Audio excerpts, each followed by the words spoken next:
that's so sad. How you feel about that? That is so sad, bro. That is so terrible. That is like America. That is America. Mistake number one. What? He went to a baseball game as a black man. No, that's not the mistake. That's not the mistake. No. That's not the mistake because there's black people that are paid to be baseball players. So we ain't coming to show support. Here's the one. No, this is the wrong. This is the wrong. Pause. Speaking of, y'all give me a quick moment. I'm gonna text my wife. Okay. Dada showed me a video of this black man at this baseball game. And he gets arrested, but these two other folks are fighting. I don't even think he tries to intervene or nothing. Give me a second. I'm gonna get that because we're about to react to that. Done. You've never seen it? No. It's crazy. I've seen that guy at the baseball game the other last month, 2 months ago, where the wife of the white guy, of the Caucasian gentleman, was catch them hands. She was doing the mouth. She was the one with the mouth. And the black dude was like, you know what, man, let me get her. I'm thinking he was leaving, but next thing you know, her mouth got a little bit more and a little bit louder, and she pushed him. And so he kind of, hey, I'm gonna put my little hand on you too, little lady. And of course, your man has to come up, and because you both of you in this scenario, guess what? The man got up and caught these lefts and rights from this black dude. It was great. It looked like he had either fighting experience in them streets, or he was in the gym. You know what I'm saying? But it was amazing. I thought it was great. I gotta find it. I love those instant karma moments. Matter of fact, can we do that? We gotta look some compilations up, man. All right, that'd be hilarious. All right, so I found the video I was looking for. Shout out to the wife. He's so happy because it's crazy. I had never seen nothing like it in my life. And so the first thing is the first wholesome thinker, as I think of myself, is there has to be some context because it has to be more than this. Nah, I'm thinking that it's Atlanta and we just picked up who we saw. No way though. I would love to see it, but I don't know. Yeah, if y'all know the full story, though, please let me know. Because right off rip, it's like one of those things. There's no way that these people are getting away with this. I'm anxious now. But we're gonna let this one I brought to the table. What are you bringing to the table? Sorry. It's the Braves and Astros, I think. This is recent. Oh, he lost his hat. Oh, that black dude Gibson? Don't tell me they're gonna take Gibson. That's who they gonna take? You feel everybody else saying get the other guy out of here.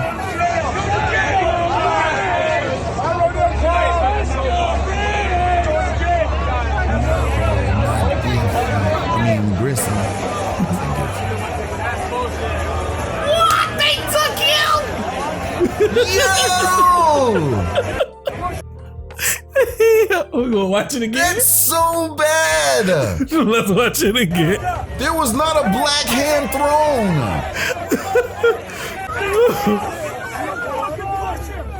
He get arrested for being black by association.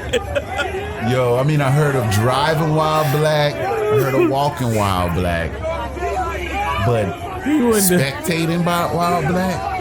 He went spectating while black. This is ridiculous. He's like, all right, you let me by, you go, you good, you go? All right. He switched positions with the dude. Oh, that's so sad. How you feel about that? That is so sad, bro. That is so terrible. That is like America. That is America. Mistake number one. What?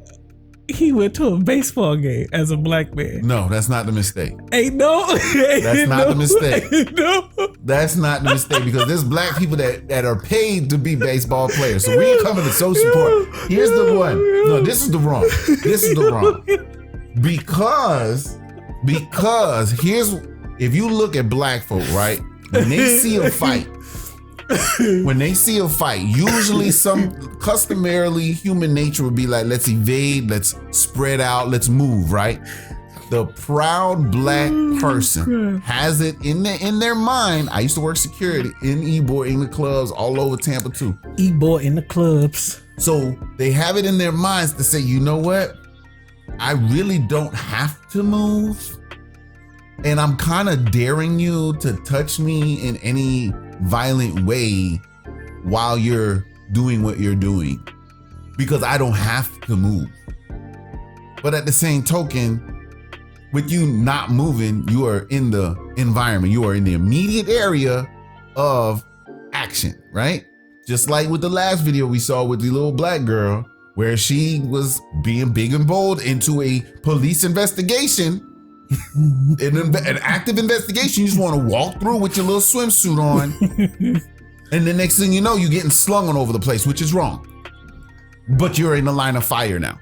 And your attitude, because black people have this black privilege thing going on too, where we feel like I'm untouchable, which makes absolutely no sense, because I thought 400 some odd years of us being pretty much not in control. And then now the system is basically set up to where we're not in control. So why would we act as though we have this grandiose, this magnificent level of control over everything and around us? No, that's ridiculous. I'm not even gonna say the other R word I was gonna say, because that could be offensive, because you might be mentally handicapped, but I'm just gonna leave that one talking about them.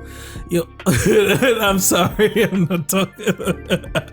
We're not, but at the same token, it's just the fact that, no, it's his fault too though. He should have moved. No, okay. He should have moved. Okay, so if I have a ticket, I can come back to my seat. I was being playful. Right. I was definitely being playful. It's just that it's ridiculous. Bro. He shouldn't have to move. He paid for the seat. In the situation, the context, as indicated in this video, is the person. He ain't causing that. He's just next to them, and they trying to move somebody else way. And somehow he's arrested too. So perhaps, maybe he was a little girl in that video agitating officers, because it cuts. We see it cut. We don't see what happens in that time. Maybe he did it, but from the context given in the video, you see this brother just standing there enjoying the game. Is gone. Now, mind you, I've literally just started watching baseball in the last 2 years, like watching as an avid fan, beginning to appreciate the sport. And it is crazy to know how many minorities are running that sport too, playing that sport too. Like, it just blew my mind that DR and Africa and a lot of other Latinos, Hispanic countries. It's amazing to see them coming over here and coming up. So it's one of my favorites for that. And then the game art in itself is just incredible. Yeah. In this video, you see one black man. You ignorant. I know you're going there. You ignorant, but okay. You see one black the well-read of us is acting the most ignorant right now. That's all right. We go. It's all love. Hey, I don't preach to be better than nobody. No, but I get it. It is completely wrong for even the fact that this man is being walked away. Without context, we don't know. His mouth might have been a little more hood than needed for the scenario, especially if an officer comes up like, hey, what's going on? And you be like, man, why you effing touching me? Because if you act like that, guess what they gonna do? They gonna grab you up anyway. So therefore, that's why I'm like, I'm upset at Buddy. I really am. I'm upset at this black man because of the sheer fact that you wanted to boldly be right there where the action is. That's one. Back up a little bit. Go to the aisle. It's not that big a deal. Though. It's a seat though, and you enjoy the game. And if those your mans, you ride by your mans. Bruh, why would you stay there when what if he started swinging and accidentally hit you? Now you mad? Yeah, you should be. That's ridiculous. If the person who was out there acting unruly started swinging, and I'm sitting there watching the game, and I ain't agitating, and you hit me, you got a problem. You have self-preservation problems then. Nah, bro. Well, this ain't no wildfire. So there's matter of fact, a tsunami's coming in. No, I know I can swim. You can't do that. But I know I can swim. Nature don't care. I know I can swim. As a person, this ain't nature. But we're talking about nature. We're talking about human nature. We're talking about conscientious people making conscientious choices. We are talking about human nature. You're arguing human nature with me, bro? No. You can't. If you can't say a tsunami and then say a human being. You can't do that, bro. No, what I'm saying is the idea of saying that I can withstand a force an external force that I have no control over. It's not the same. And I'm staying in the line of fire because I dare you. Check me out. Tell me you didn't just do. You didn't. I didn't. You didn't. You're, check me out. It's my seat. Okay, do you? And I don't have to move. Hold on. So I dare you to make me. The move. contexts are two different. Go. The first of which is that you got a man who's beefing with two men. We can assume that they're his people because he's sitting next to him. He cooling. Okay. You see in the video, the man's just cooling, just sitting there watching the game and leaning the guy here. He is not in harm's way. So you're saying if the man, because he's standing there, if the man willingly punched him, he's wrong for not moving? Versus a tsunami comes in the water. Its form of nature works in its own thing. This is happening. You as a human being process this as a threat, not a conscious threat. Nature's just doing this thing. You should leave the water because it ain't gonna stop. You can't reason with it. There's no conscience. This is just an act of nature. You may say it's human nature, but you add in the adjective of human being there. It is a conscious decision of nature versus a conscious decision versus another human being. If this man hits me reaching past whomever he was targeting first, he has a problem because now you just hit somebody else. He made that decision. I hear you.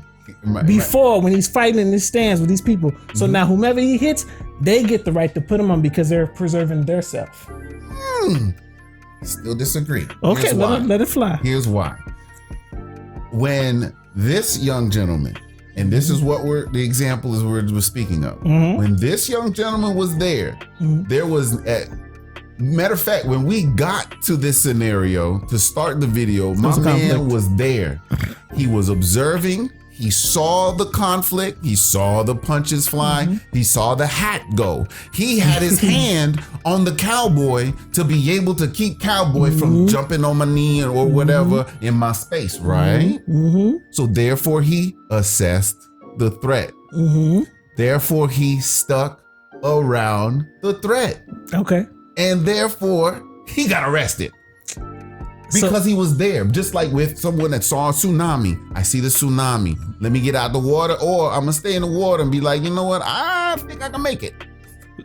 I think I can make it because I love this spot. The sun's just right, even though the tsunami's about to block out the sun. It doesn't matter. It'll come back. I don't think it's the same. Because so I'll hang 10. How about that? How about Malaho? Let's modify because I don't think the tsunami thing is working. I think. Let's modify the context. The man has a knife. Look, can we get rid of the tsunami? It's the mindset of looking at danger and staying in the line of it. We're going to change the context. Okay, let's go. The man has a knife or a pistol, and he chooses to stay there. You can't. The tsunami thing won't work because so Grissom is there. Two other people, all in an altercation. Between those two people, there's a knife. Or between those two people, there's a gun. And he gets cut or he gets shot. He gets cut or Grissom gets cut or shot. Yep. But what if we're not talking about the point where he actually gets hurt yet?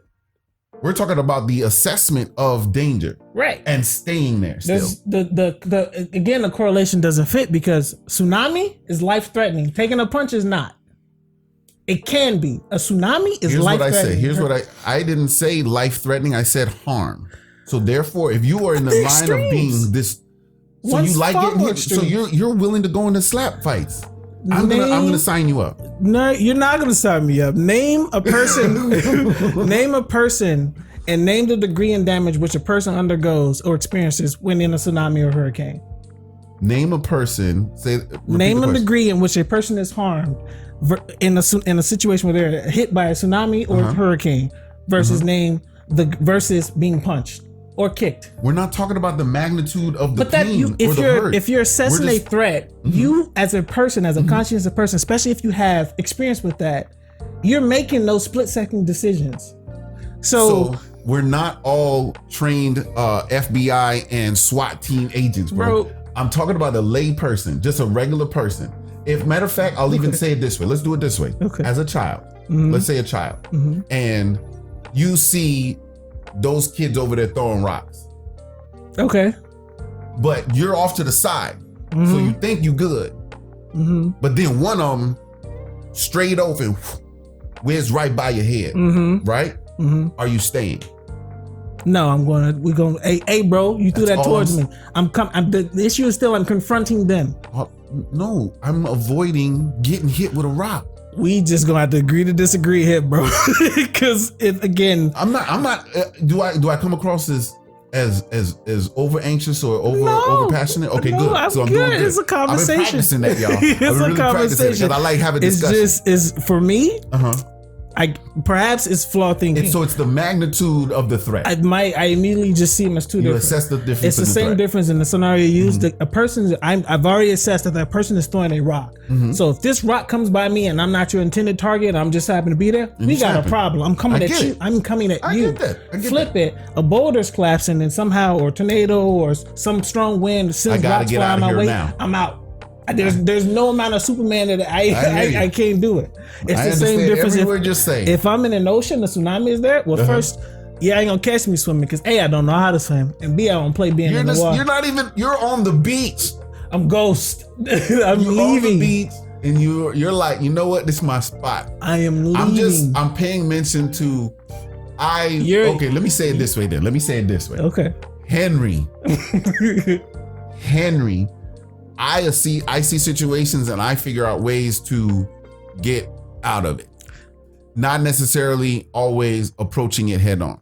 Facts. Now, because my pride and my ego doesn't work like that. To where I'm like, you know what? I like getting to this next young lady that I'm gonna see tomorrow night. I'm trying to slide. Or I have children at the house. I got a L that I'm finna, throw in the L. Boom. My motivations. To where I'm like, this is, I can understand being able to say, yo, I see that there's a difference between this young gentleman having a knife or a gun, actually. We'll just say gun. They have a gun and they're fighting, and in between that, the difference between that and having no gun, they're just hands. I get it. But at the same token, I don't want to get shot and I don't want to get hit all the same. I'm trying to avoid all the same. I don't want to just sit there and be like, you know what? I'm just in case he hit me, I'm about to go off. Because to be honest with you, I don't want to give them my energy to do that. So I'm going to take this energy and I'm going to go in the aisle and I'm going to wait for this to subside. Matter of fact, if somebody else is ready, if somebody hasn't done it, security. Oh, no. Where Craig at? We're Craig and Dana.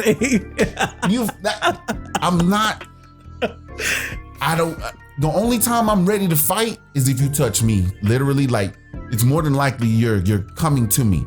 We're having a discussion or an altercation. It's not necessarily a collateral damage type thing, because I'm not you don't understand. Working in clubs those many years, I see the energy move.